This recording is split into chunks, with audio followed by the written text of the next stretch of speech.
secret mutants with uncanny powers walk among us. We are now seeing the beginnings of another stage of human evolution. The X-Men. They're sworn to protect humanity, even though humanity has rejected them. Are mutants dangerous? From the earliest issues, the X-Men comics used subtle subtext to comment on the way society treats outcasts. But when it came time to make a movie in the early 2000s, filmmakers set a seemingly impossible goal: to make a direct comparison to gay rights. I think the American people deserve the right to decide whether they want their children to be taught by mutants. Don't we have the right to send our children to school and say that we don't want a homosexual to teach them? To tell a story about what happens when a government targets minorities. If it were up to me, I'd lock them all away. And to ask the question, is it better to respond with compromise like Professor X? Don't give up on the merit. Mankind has evolved. Or with violence like Magneto? The war is still coming, Charles, and I intend to fight it. This is the story of the original X-Men films, the 20-year struggle to make them, and why they are so very gay. We're not what you think. Not all of us. It's 1963. Two comic book creators named Stan Lee and Jack Kirby are on a roll. They've already created Spider-Man, the Hulk, the Fantastic Four, and their publisher at Marvel has told them, "Give me another book, Stan. We're going strong. Let's do some more." So Stan started cooking up ideas for another team of superheroes. But he couldn't figure out a tidy way for them to get their powers. Well, I couldn't have everybody bitten by radioactive spiders or hit by gamma rays. It suddenly occurred to me, if I could say that people are mutants, I need no further explanation. He developed a team who were simply born that way. His editor wasn't sure. What if people don't know what a mutant means? So Stan said, all right, since their leader's name is Xavier, maybe they could just call themselves X-Men. And the editor told him, sure, that works. And to this day, I can't understand why he felt if people won't know what mutants are, they would know what an X-Man is. Stan and Jack got a green light to publish a few issues through the mid-60s about a group of mutants at a school for gifted heroes dedicated to protecting humanity and coexistence.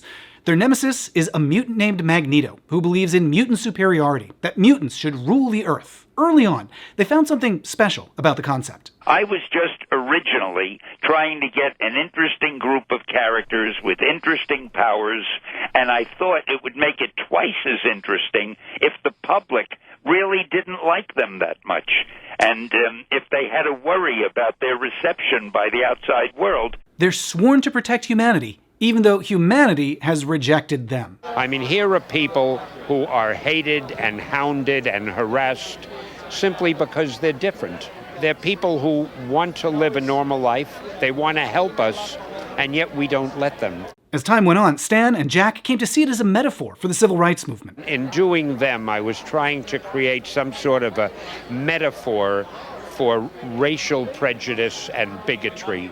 On the surface, flashy adventures, giant robots, magic gems, a secret lair in space. But under the surface, there were bigger ideas. Little by little, I began getting mail saying how great it is that I'm doing these stories about bigotry and the evils of bigotry and so forth, and race hatred. At first, the books had a pretty small following. They even went on hiatus for a few years because sales were kind of weak. But in the 1970s, the books caught the attention of a college student named Chris Claremont.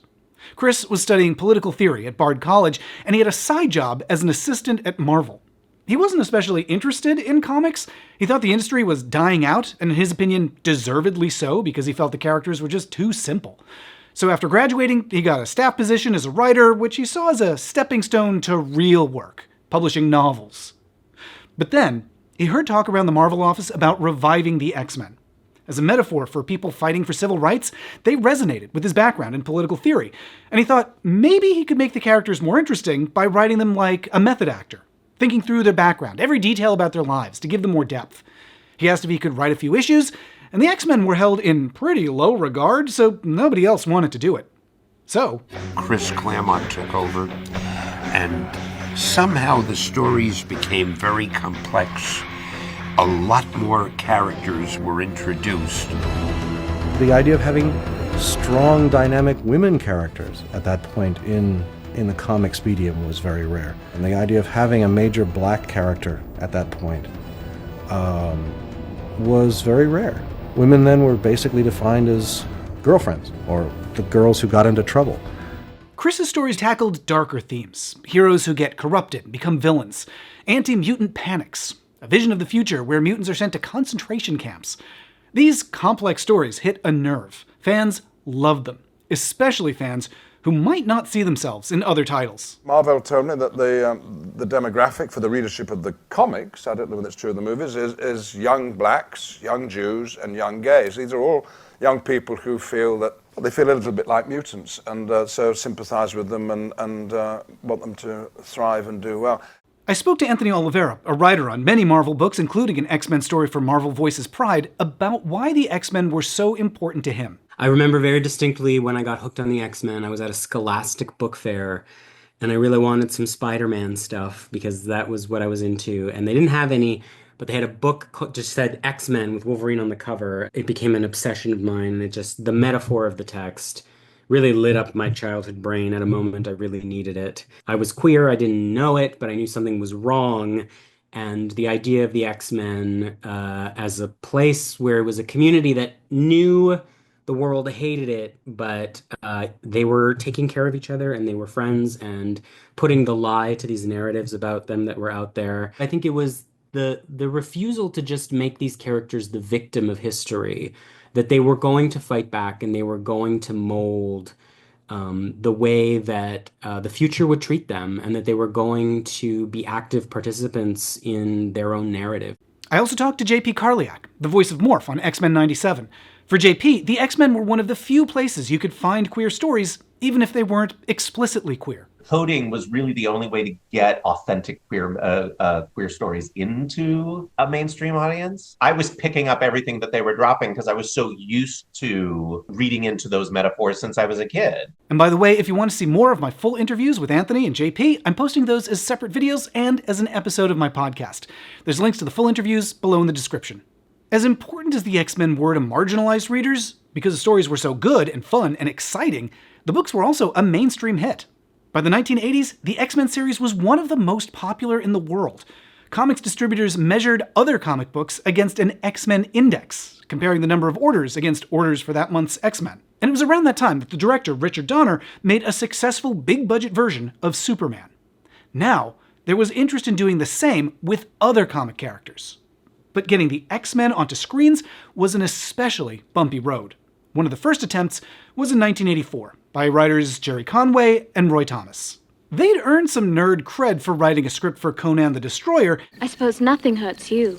Only pain. And they took a pass at an X-Men script that is very different from what you might expect. In this version, Xavier is an action hero rather than using a chair. The main villain isn't Magneto, but Carmilla, a mutant who eats humans and is based on a 19th century lesbian vampire. The heroes battle giant floating Easter Island heads that shoot lasers, and the film's climactic battle hinges on the X-Men incapacitating an opponent by tickling him. I wish that film had been made, but in addition to being bonkers, the script was very expensive. At the time, the film rights to the X-Men were held by Orion Pictures, a studio going through some financial trouble and on the verge of collapse. In fact, Orion's troubles were so bad, here's Billy Crystal describing them at the Oscars around this time. Reversal of Fortune, about a woman in a coma. Awakenings, about a man in a coma. And Dances with Wolves, released by Orion, a studio in a coma. So Orion did not wind up making that film, and from there, the X-Men license bounced around a lot. In part, that was because Marvel was having financial issues of their own, and they kept selling short-term licenses for way cheaper than they probably should have. At one point, there was an X-Men project at a company called Lightstorm, with interest from a director that you've probably heard of. I was part of the initial discussions that we had back in 89 and 90 with James Cameron and Lightstorm when they were going to produce the X-Men. James Cameron, the director of Terminator, Titanic, Avatar. They even had a treatment written by Cameron's then-wife, Catherine Bigelow, and they were in talks with Bob Hoskins to play Wolverine. But two things got in the way. First, Cameron got distracted by another project, because during an early meeting with Marvel, Stan Lee started talking about Spider-Man. And according to people who were there, James Cameron's eyes lit up. He leaned forward, he started asking questions, and before anyone knew what had happened, he decided to focus on making a Spider-Man film first, with Leonardo DiCaprio as Peter Parker and Arnold Schwarzenegger as Dr. Octopus, which honestly could work, but Then the studio they were going to make it with went out of business, had to sell everything off, and both Cameron's X-Men and Spider-Man films evaporated. I don't feel so good. Then the rights bounced around a few more years from one studio to another. Each time, new executive would make a new round of changes, usually without ever reading the comics or understanding what made the X-Men work. And at the same time, there were a string of terrible movie adaptations of other Marvel properties. There was a low-budget version of The Punisher, Captain America, a Nick Fury movie with David Hasselhoff, a Roger Corman Fantastic Four that was never even released, and a film adaptation of Doctor Strange that took so long to make, the studio lost the license, but just changed the name and released it anyway. Evil's ultimate warrior has arrived. Dr. Mordred. And perhaps the most infamous. In 1986, George Lucas produced a Marvel film of his own. I just can't resist your intense animal magnetism. So, by the 90s, Marvel stories weren't exactly held in the highest regard in Hollywood. And on top of that, comic book and superhero movies in general had a terrible reputation. There had been a few hits, Superman and Tim Burton's Batman films, but there was also a string of high-budget bombs, going back to the 80s with Flash Gordon, and into the 90s with Tank Girl, Barbed Wire, The Phantom, Judge Dredd. So between Marvel's track record and all the comic book flops, it was looking pretty unlikely an X-Men film would ever get made. And given how Hollywood had treated their other books, Stanley figured maybe that was a good thing. There have been people interested in doing an X-Men movie for a long time. They never could come up with the right story, the right approach, and having been burnt a number of times in the past by allowing people to do movie versions of our characters that were less than profound, we were very particular. That gets us to the mid-90s. The license for the X-Men is sitting at 20th Century Fox. They'd picked it up for cheap at a Marvel fire sale, and they commissioned an animated after-school series. That was doing well, but one fan of the books thought it could be more. Scott Nimmerfro was a development executive at the Donner's Company, a relatively young production company that had a mixed record. The first film was Radio Flyer, a flop, and then Free Willy, a hit, and they needed to prove that their success wasn't just a fluke. Scott was a big nerd. He'd written episodes of Tales from the Crypt, Stargate, The Outer Limits, he'd go on to write for Voyager, and he suggested the Donner's Company consider a movie based on the X-Men. Executives weren't sure. Here's one of them, Lauren Schuler Donner. I confess I knew of it, certainly, but I hadn't read it, any of the issues. But she took a look at the animated series, and then she did something that not every executive had bothered to do. She actually read the comics. She was drawn to the metaphor that Stan and Jack and Chris and other creators had built, outsiders targeted by an intolerant society fighting for acceptance. And she was especially drawn to Wolverine. This fella's rough and bad-tempered and he's mean, but you know that underneath it all, he's got a good heart. Now, if anybody was going to tackle this film, the Donner Company made sense. Lauren's husband, who ran the company with her, had made one of the best-regarded superhero movies ever, 1978 Superman. And Lauren saw similarities. I would liken this movie more to the beginning of the first Superman, where they were telling the tale of young Superman growing up, and it was more of a narrative story. It isn't big and over the top. It is very grounded in terms of character. The more she thought about Scott's proposal, and I started reading the other characters, and I called up Scott and I said, absolutely, we're making this movie. So Lauren reached out to 20th Century Fox to see if they could put something together. As luck would have it, Fox already had a great director in mind, a new up-and-coming talent, and that was Paul W.S. Anderson, who just made the film Mortal Kombat. A Fox executive named Peter Rice had been trying to interest Paul in an X-Men film. But like most people in Hollywood, Paul was a little wary about doing a comic book movie, so he passed, made Event Horizon instead, and then wound up doing all the Resident Evil films. But he wasn't the only young director on Peter Rice's radar. There was another named Bryan Singer. He was known for making small indie films, just won a lot of praise at Sundance for a little film called Public Access, and then he had a hit with a modestly made crime drama, The Usual Suspects. Now that might seem like a weird choice for a comic book movie, especially compared to the guy who just made Mortal Kombat, but Peter Rice, the Fox executive, saw that Bryan had a knack for character-driven stories with a large cast, and they wanted to find a project for him with a bigger budget than he'd ever had. Here's Singer's producing partner, Tom DeSanto. Peter had sent Bryan the script for Alien 4. Peter just wanted Bryan to know, this was right after Usual Suspects, that Fox was thanking him for these larger projects. And I asked Peter, what about X-Men? Fox and the Donners were open to Bryan directing an X-Men film, and when they offered it to him, he told them, "Oh, leave me alone. I'm never going to do a comic book movie." But his producer, Tom, was a big X-Men fan, and he wasn't going to let it drop. Tom gave Bryan some comics to read, and Bryan was skeptical, like a lot of people. He didn't think they were serious stories. But then, he read Chris Claremont's series God Loves, Man Kills, which is about a conservative preacher who labels the X-Men abominations, evangelizes against them, launches a plan to exterminate them. As a gay man, that story resonated with him.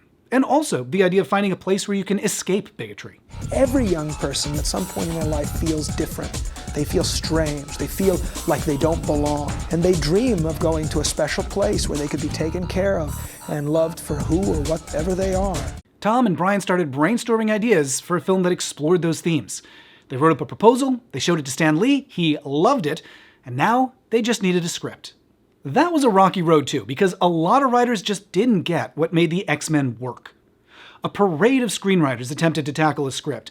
Ed Solomon, who'd adapted Men in Black from a comic, John Logan, who wrote Gladiator, James Schamus, who went on to write the 2003 Hulk movie and produced Brokeback Mountain.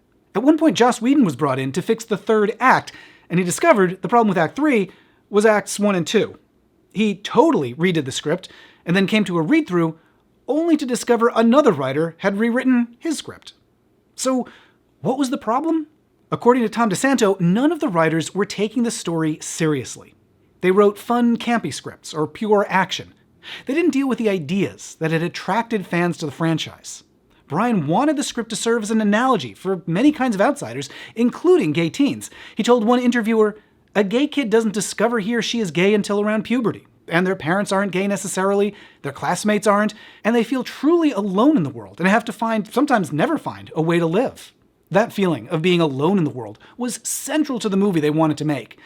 But so far, none of the writers they hired were able to nail it. But there was one person close to the project who knew more about the X-Men than just about anybody else. That was Bryan's assistant, a 20-something aspiring actor named David Hayter. David's day job was answering phones and taking meeting notes in Bryan's office. But he wanted to do more creative work. He'd picked up some acting roles here and there. He voiced Captain America in a Spider-Man cartoon, Solid Snake in Metal Gear Solid. David was obsessed with the X-Men. After story meetings with writers, Bryan would ask him his opinion on scripts, get his feedback on characters. And over time, he came to rely on David more and more. Eventually, asked him to take the mediocre scripts and see if he could rewrite them. So David gave it a shot. And it turned out he was the first one who truly got what kind of film they wanted to make, including the queer allegory. You know, it's really for anybody who feels exclusion, but, you know, we had a number of key creatives behind the camera and on camera who were gay, and so obviously that element was on our minds. Executives realized this was the script they'd been waiting for. They called David into a meeting, told him they were going into production with a script that was a little more than half his contributions, and now they just needed to assemble a cast. That was going to be tough too, thanks to the bad reputation of Marvel movies and superhero films in general. And there were some truly bizarre casting ideas. At one point, Michael Jackson did a multimedia presentation about how he should play Professor X. Lauren Shuler Donner told him, "You do know Xavier is an older white guy." And Michael said, "Oh, yeah, you know, I can wear makeup." More serious consideration was given to Ian McKellen. He'd worked with Bryan on the film Apt Pupil, and when they asked if he was interested... Have you seen Magneto in the comics? My God, that's a part you want to play. I mean, thighs like this, and codpiece, boots, helmet, scarlet pecs. But that wasn't the only draw. Being a gay man, I'm often thought to be too dangerous and too unusual, too abnormal to be allowed into society as a whole. And that, therein lies my interest in mutants. It was also an opportunity to work with another British actor he'd always admired, Patrick Stewart, captain on Star Trek and certainly no stranger to nerdy media. There was movies like Life Force I did for Toby Hooper, Excalibur, and certainly Dune, of course. These things litter my career, and I'm not even a science fiction fan. I feel that I have done my time in front of green screen. Patrick appreciated the ideas in the film as well. There is this strong prejudice, which is in fact based on fear. These issues that are very relevant in society today of how we live with people who are different from ourselves and how we can create a society in which everyone can coexist together. And getting talent of a certain caliber was helpful. And I think once we had both Brian and Ian, other actors were aware that, oh, this will be a much more interesting and complex movie. Gradually, they assembled their team. To play an evil senator, Bruce Davidson, also known as the man who commands rats to kill in the movie Willard.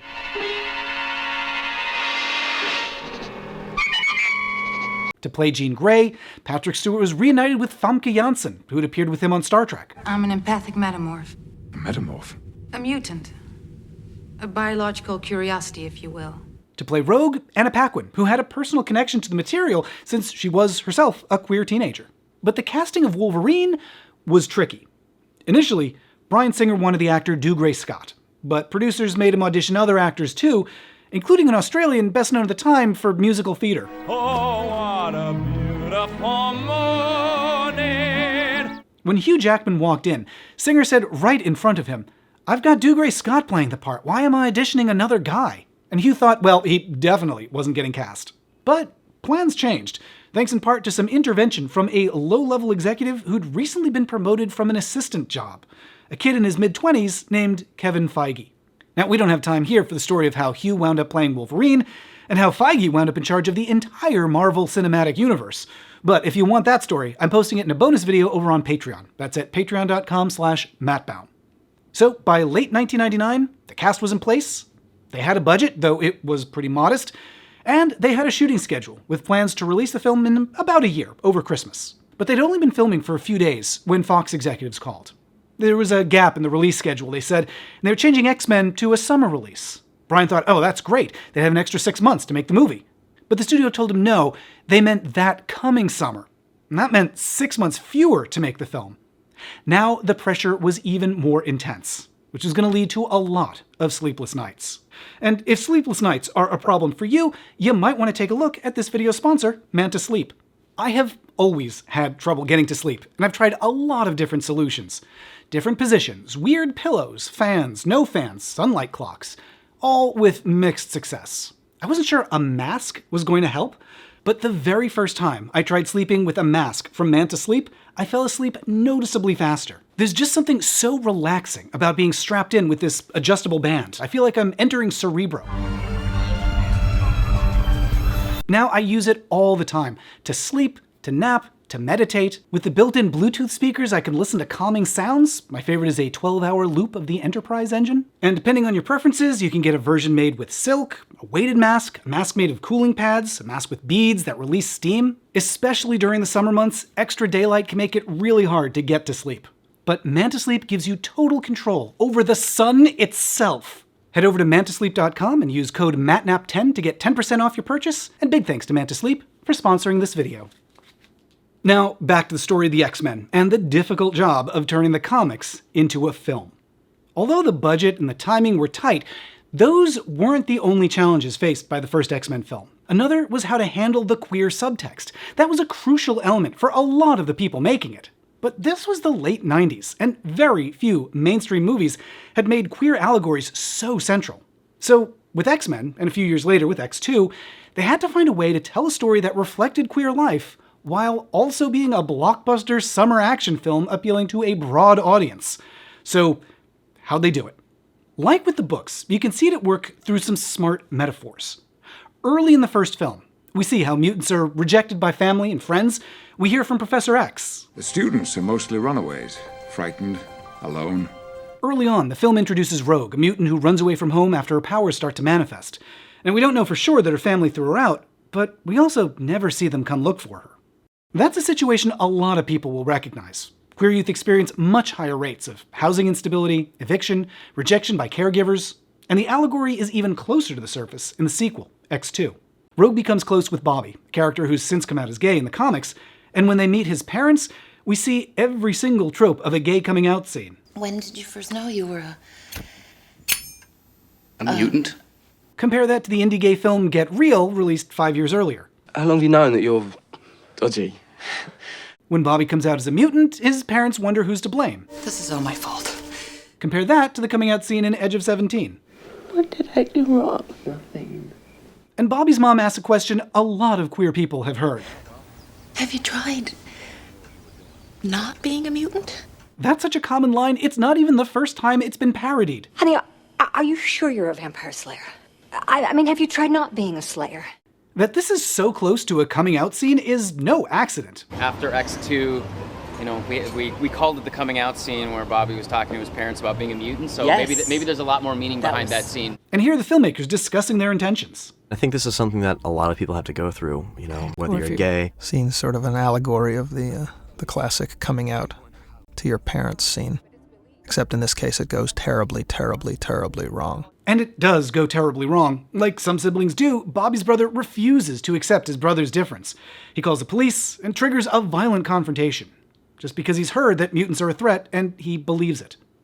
But of course, Bobby isn't dangerous. When we meet him, he's making flower sculptures. The scariest thing he does in front of his family is make iced tea. Like most people, most mutants aren't a threat. They just want to live their lives in peace.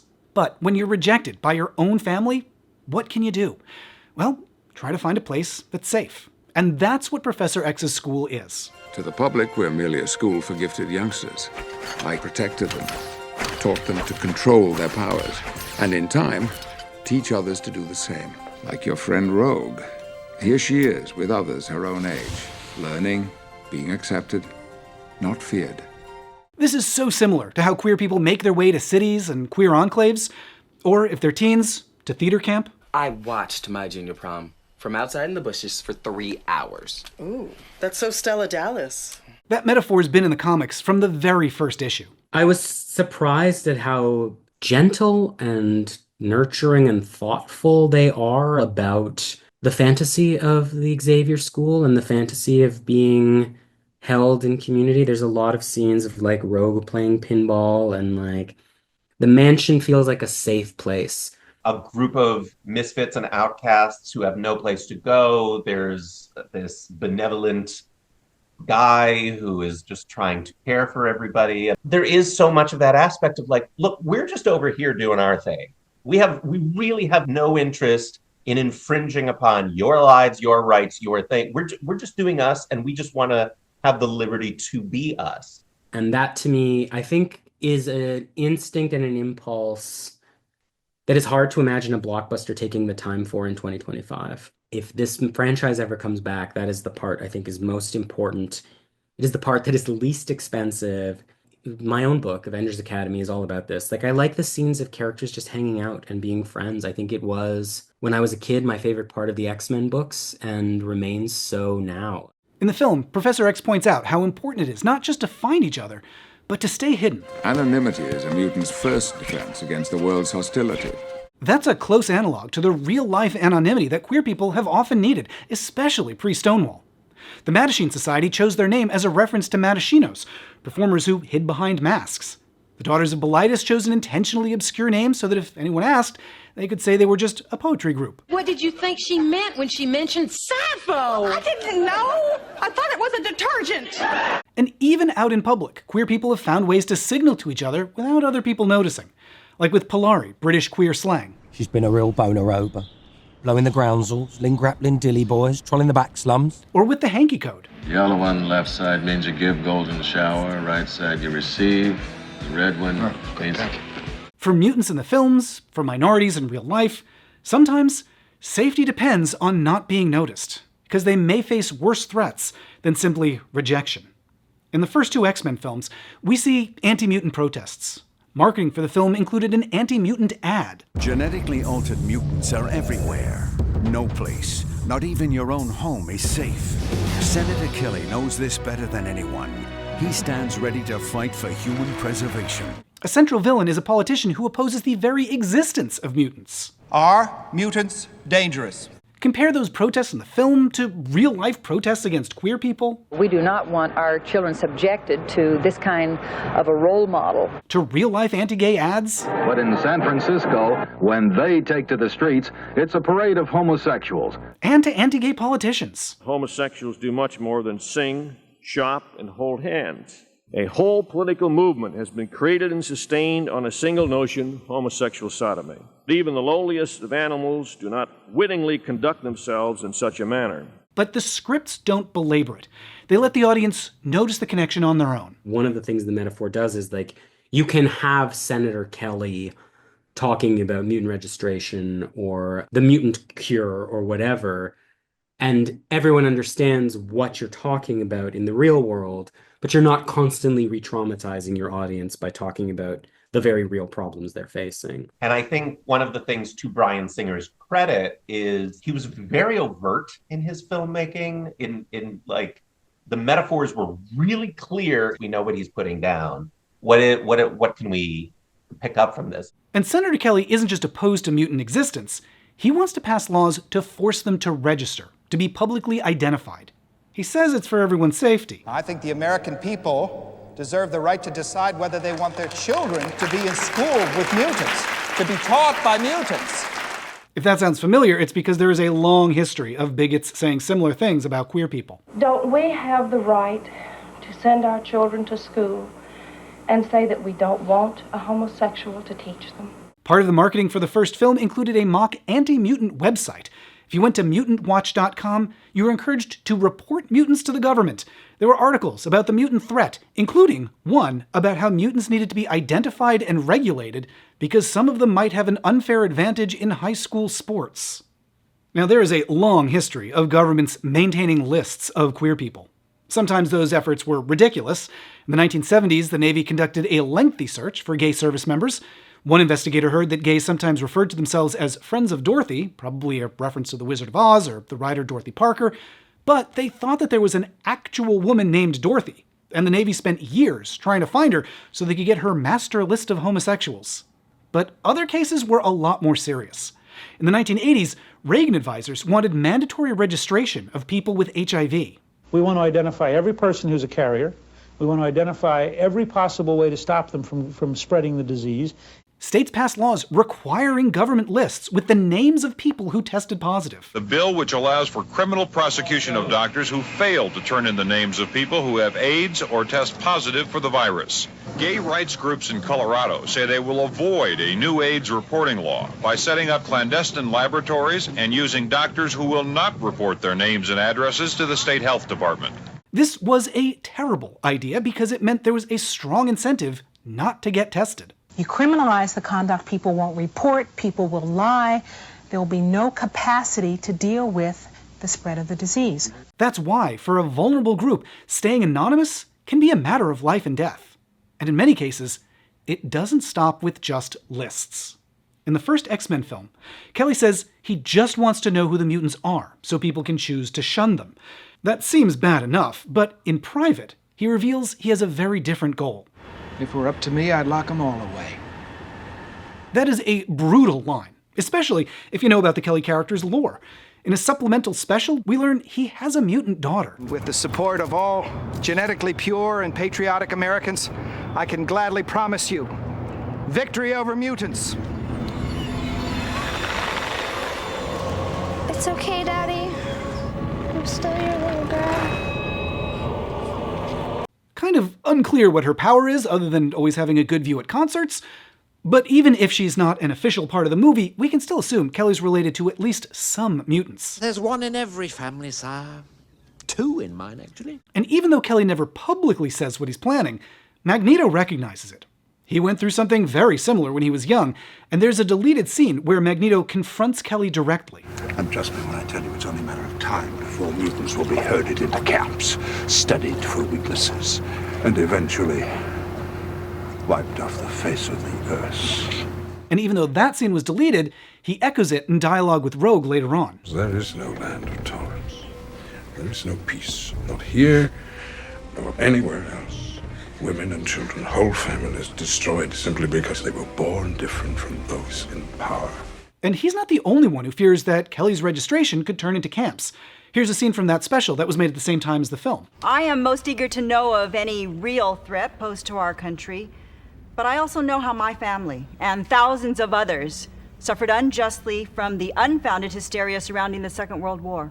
She's talking about American concentration camps, which imprisoned tens of thousands of Japanese Americans, most of them US citizens, during World War II. So the idea that government registration and surveillance could lead to arrests and long-term confinement isn't something that these films imagined.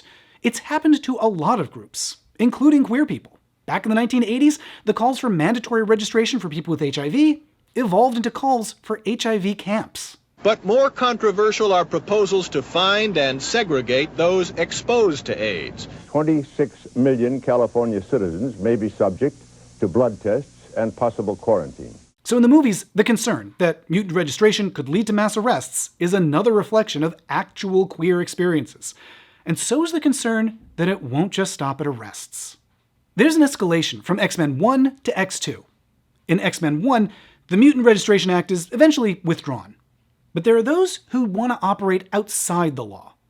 X2 introduces a character named Stryker, an army colonel with a secret military force.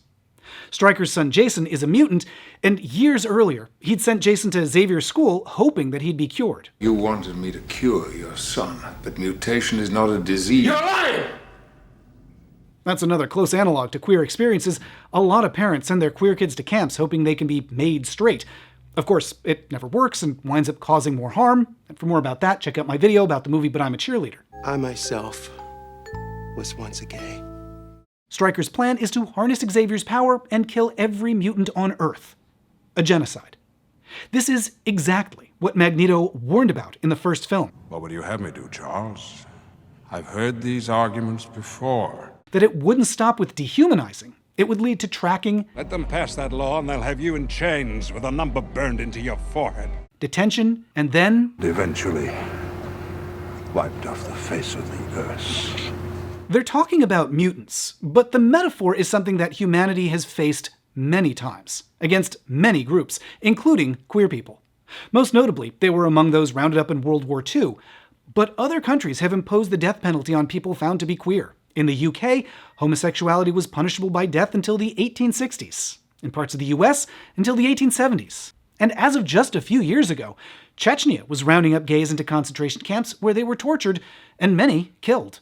So, behind the fictional story about mutants and sci-fi gadgets, there is a deadly serious allegory about how easy it is for a country to go from dehumanizing, to tracking, to locking people up, to wiping them out. Magneto calls it. And it is chilling how people don't believe him until it may be too late. So can that cycle of violence be stopped? Well, fundamentally, the first two X-Men films ask, in the face of bigotry, is there a right way to respond? One possible response is Xavier's, creating a refuge, a shared community, hiding if necessary, and then directing that community to prove its worth, so you can negotiate for coexistence. Magneto's approach is more aggressive.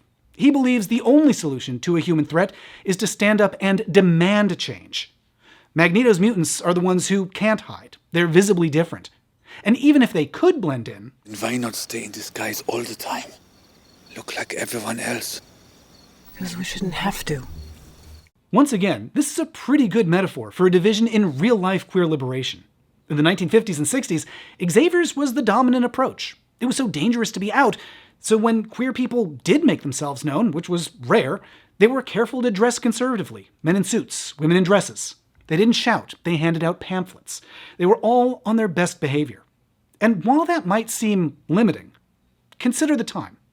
Homosexuality was a crime, considered a mental illness. Authorities were just waiting for an excuse to crack down, and often did. Taking a careful approach meant that those early organizers could connect with each other, build their networks with the least amount of disruption. And then, when the time came to step things up, they were ready. After Stonewall, the first Pride protests were organized through the same networks that had been built up over the last few years. And through the 70s and 80s, activism changed. Instead of calm protests, activists invaded offices. Gay power! Gay power! Instead of negotiating nicely... Plague! We are in the middle of a fucking plague! Instead of getting permits, they shut down traffic, the stock exchange. They have been ignoring us all these years, and the only way you get attention from them is to hit them where it hurts. And instead of hiding, activists went looking for attention. Like when Senator Jesse Helms voted against HIV research because he said gays were morally weak, a gay group declared him more dangerous than a virus and put a giant condom over his house. So between the suit and tie approach and the confrontational approach, neither one was right or wrong. They were effective in different ways, at different times, especially when they coordinated with each other. While the demonstration and arrests were orchestrated, there was a surprise. Most drivers caught in the tie-up didn't blow a gasket. I sympathize with these people. I think they should get more money. I'm inconvenienced, but I guess there are a lot of other people who have more serious problems that are inconvenienced even worse, huh? And for more about why that worked so well, check out my video about zaps in the 1970s. Now, there have always been fights about which approach to favor, and that division is what interested Ian McKellen in the films in the first place. They have to decide, are they going to take the Xavier line, which is to somehow assimilate and stand up for yourself, but be proud of what you are, but get on with everybody, or are you going to take the alternative view, which is, if necessary, use violence to stand up for your own rights? And that's true. I'd come across that division within the gay rights movement. Because this is a Hollywood blockbuster, we need someone to be right and someone to be wrong, so both X-Men films tip their hands to make Magneto the bad guy. In the first one, his speech about being rounded up and exterminated, which is entirely correct, was taken out and replaced with this. I've always thought of God as a teacher, as a bringer of light. Bringer of light is an allusion to the biblical light bringer, Lucifer. And in the second film, we see Magneto dehumanizing the humans. You are a god among insects. Never let anyone tell you different. And ultimately, he attempts a genocide of his own. Still fighting the good fight. From here, it doesn't look like they're playing by your rules. Maybe it's time to play by theirs. So between them, it seems like Xavier must be right and Magneto must be wrong. But there's no denying Magneto was right about where the bigotry would lead.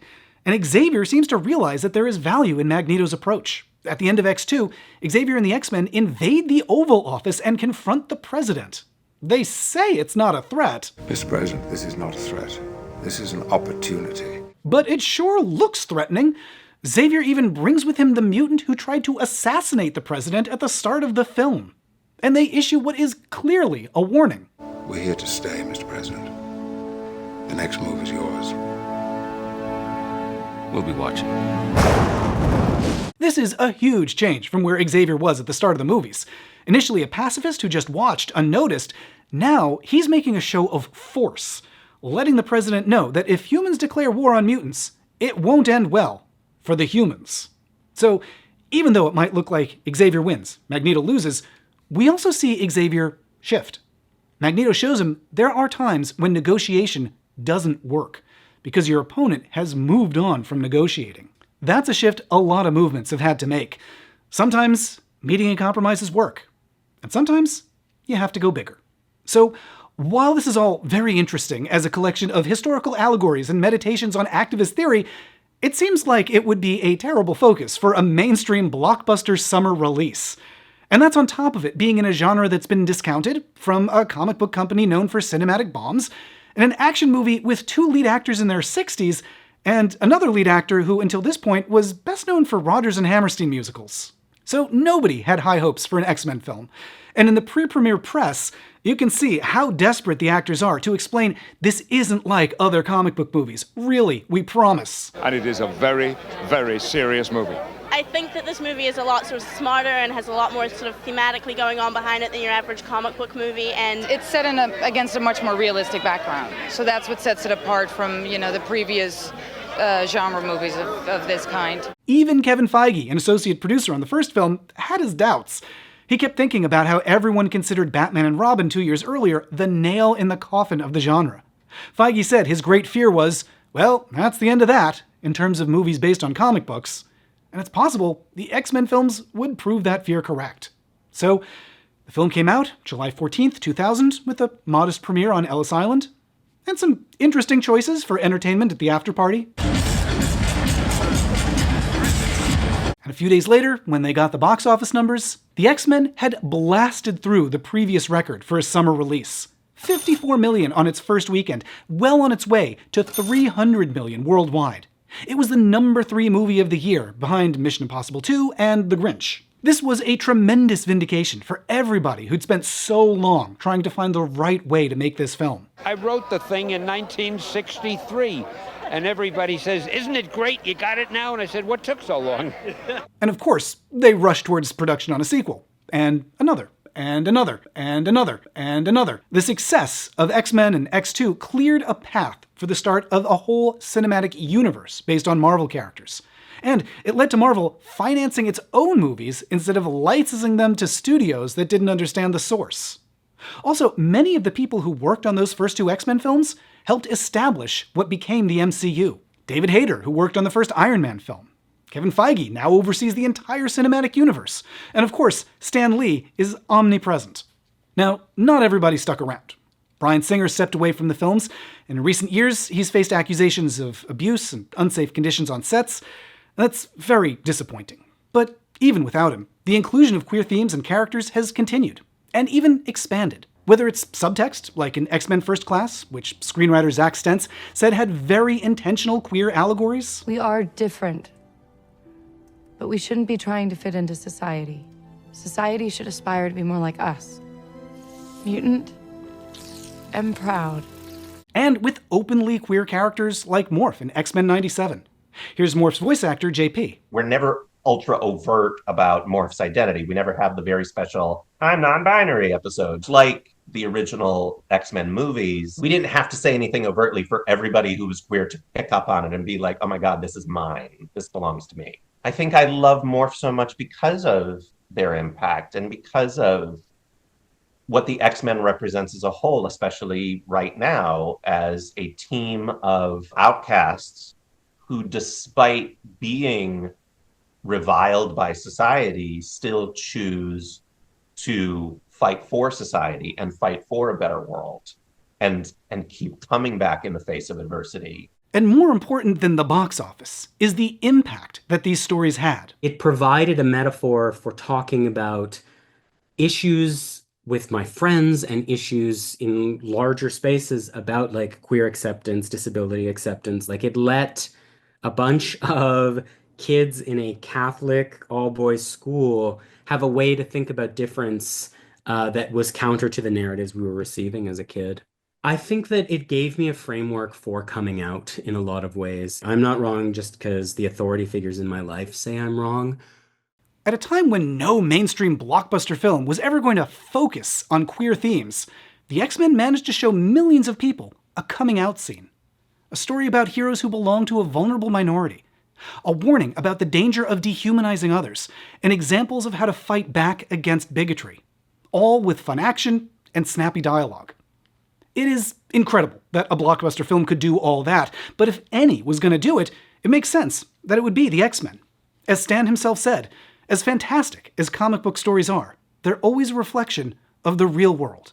That world may change and evolve, but the one thing that will never change is the way we tell our stories of heroism. Those stories have room for everyone, regardless of their race, gender, religion, or color of their skin. We're all part of one big family, the human family, and you're part of that family that moves ever upward and onward to greater glory.